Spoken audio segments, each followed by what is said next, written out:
Welcome to Simply 15. Today we're going to be talking about The Batman, a picture I can't believe I got to finally see. An actual Batman movie. I lived long enough to see it. An actual Batman movie. You came to. So I guess now I die because we've reached the apex. we reached it. We Actually, finally got. by the time you watch this episode, we're all dead. We're all dead. Suicide pact. The world's greatest detective. Hey, got to do some detecting. He was detecting. He was being a big old dick on screen. Oh, ladies and gentlemen, if you have not seen this movie, you need to watch this movie quickly. And see it in IMAX. I saw it in IMAX. Did you guys see it in No, I watched it on regular. I saw it in movie screen. XD, which is the RC Cola of IMAX. Yeah. Really? Yeah.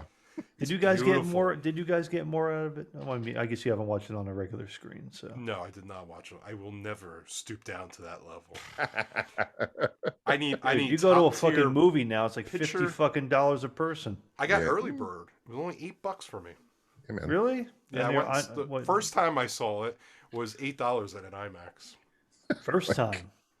Yes, I saw it a couple times. What about the second time? Third time? Second time was a little bit more money. We were like he had the cough of believe. Were you watching it like in fucking VR, like VR 26. porn? No, it's just IMAX, just regular IMAX. This movie sounded amazing and it looked amazing. Ladies and gentlemen, The Batman is what I would call timeless. It's a timeless movie. When you get something like this, oh my god. Narration, I was not expecting Batman to do some narrating. When that fucking first came on, I just got shivers down my fucking spine. To say that this film is visually just beautiful. I mean, this is the guy that has done Dune. Greg Fraser, yeah, cinematographer, yeah. And Dune, Let Me In. Rogue One. Rogue One. Yeah. Australian guy. Yep. He's an Aussie. He's an Aussie. Yeah. Beautiful looking film, wonderful soundtrack. I love the audio. I love that just the sound of everything. It sounded great. Gotham looked beautiful. So what'd you guys think? Who you gonna go to first? Who you gonna go to first? Who are you throwing it to? I'll go to DJ first. Yeah. Save the worst for last. I think my word for this movie is gonna be, I don't even know if this is a word, undebatable. I made it up. Fuck it. I almost don't want to talk about this movie for the simple fact that, one, I could talk about this movie for 15 hours, not 15 minutes. And two, I was having a conversation with somebody who was trying to spark me in a debate about it. And it's falling into the Mad Max Fury Road territory where I don't care what anybody thinks about it. There it's are mine. People that do not like this movie. I own it forever. It's like a child. Like your child is bad in school, or gets in an argument with the principal. You love him regardless of what anybody thinks. This movie, we all knew it was going to be 7 and all that stuff. We all had our anticipations for it. I had my expectations really high because I really love Matt Reeves, and it not only met my expectations, it was giving me shit that I didn't even know I wanted. And you're talking about sound design. There's two things that gave me the sound design chills. The fact that Batman is fucking heavy. So when he walks, it sounds like a fucking Frankenstein monster coming at you. Yeah. It's unstoppable. The subway scene, for example. Subway scene where he's just walking through the shadows. You don't see anything. You just... Yeah. Right. Or when he's walking in the rain. The second one, and I had to listen to an interview with Matt Reeves where he said that he based this on Stephen King. The goddamn Batmobile is my favorite fucking Batmobile ever. It's scary. The first time it turns on, it scared the shit out of me. At the warehouse. Oh my god! I got a little watery in the eyes. I jumped. I was. What the? It was blue. Yeah. You see that little blue, and then you see the red. It screams at you. Like the tumbler roared at you, but this Batmobile screams at you. But it growled. Beautiful Batmobile. It growled, but the engine, the jet engine, sounds like a jet engine. It's the closest to the animated series. Right. So in terms of this movie as a whole, I would say that I'm going to put higher praise on probably the three of us. It's my favorite Batman movie. It's my favorite Bruce Wayne, not counting. This is my favorite young Bruce Wayne. It is my favorite quintessential Batman movie. I put it up there in the genre with Logan, with all those movies, because people could have been complaining about the time. I could have watched that movie for another 3 hours. I just felt like I was there. I didn't feel like I was watching a movie. I did not feel 3 hours. No, at all. I saw it on the screen. Not even the second time I watched it. Again, and I know people have their little nitpicks and or general concerns with it. Sure, I have one little gripe. Right, but to me, I don't care. It's just not. I care what you. I'm saying in terms of we have this movie exists now. I get to watch it whenever I want. My fiance asked me when she didn't unfortunately get to see it the first time because I had to see it and she wasn't able to, and she asked me how was it, and I said this was the perfect Batman film. Perfect. So far. I finally got a Batman film that I think in every area it checked off everything for me. Matt, what'd you think of the Batman? So you think I hate it? I don't know. When I watched it and I was like, I know we're going to talk about this. I was like, I could see Matt being like, it was good. Well, there's some issues. I'll prep. Well, there are some things. I have one issue toward the end, but it was just a nitpick. Surprisingly, Nicole liked this movie probably more than I did on initial watch. Right. Like when we walked out, or we were talking, I was like, "Did you like it?" She was like, "Yeah, I fucking loved it." I'm like, "God," I was like, "That's not what I expected." So I was a little shocked. I think this I'm going to say grow. This movie's going to probably grow on me more. It's enough for you to grow on. There's a lot of material. When I had to digesting it all at once at the end, I'm like, okay, well, you know me, I'm always the fucking guy that is like, wow, well, this is the fucking problem, or this is what I didn't like, or anything like that. There were some goofy things. The end, I really liked the climax a lot. The climax actually was making me squirm in my seat because I was like, I was so fucking uncomfortable because I'm like, God damn, they took it. This movie got fucking bleak. Fuck. Really at the end, it was fucking super bleak, and I was looking at Nicole, and she's like into it. I'm like, God damn, you're fucking loving this more than I am. Like, I was expecting her to be like, oh my God, this is horrifying. And it's like, it is. It's like, I mean, it was a little too real in some points.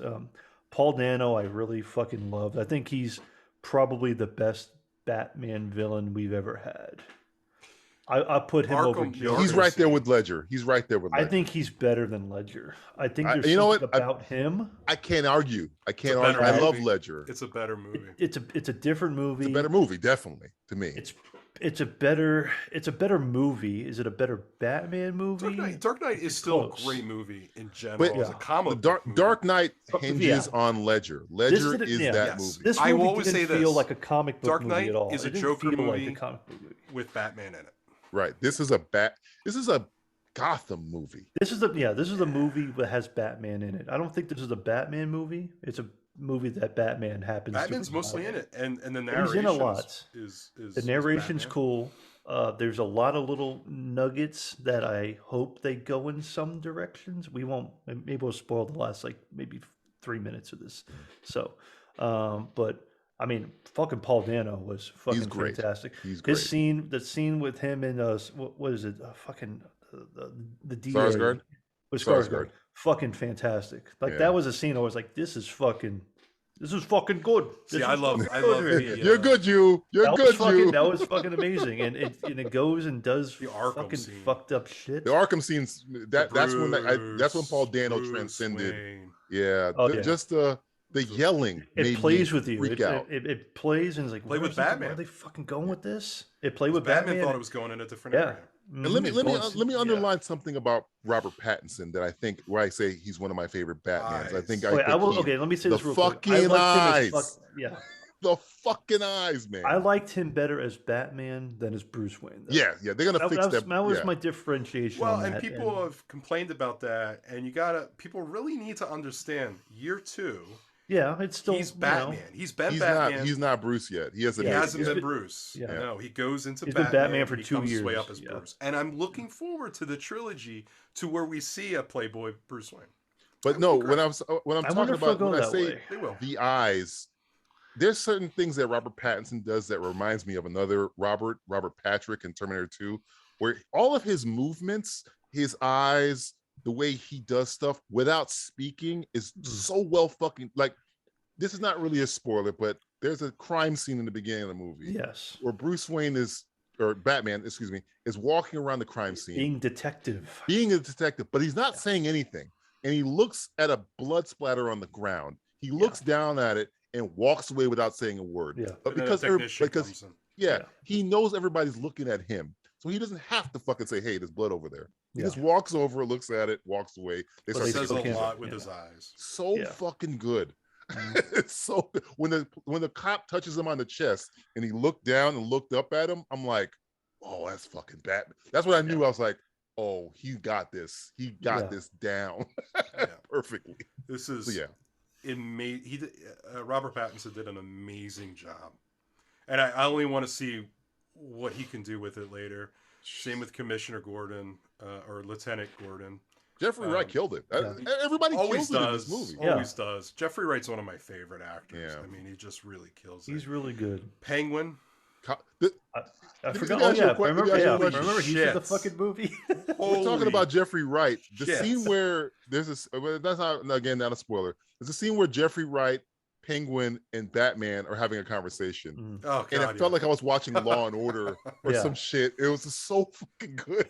Yeah. He's like, "Hey, hold on a fucking minute." Well, even in the Iceberg Lounge, which great, thank you guys for doing that. Yeah, I appreciate that child in me got a little tickled there. But when he goes and talks with Oswald, oh man, it's like Batman going to Cobblepot trying to get that information, and that's a detective and. How many stories has Batman done that where he goes to other villains and gets information from them? Yeah. And I love that.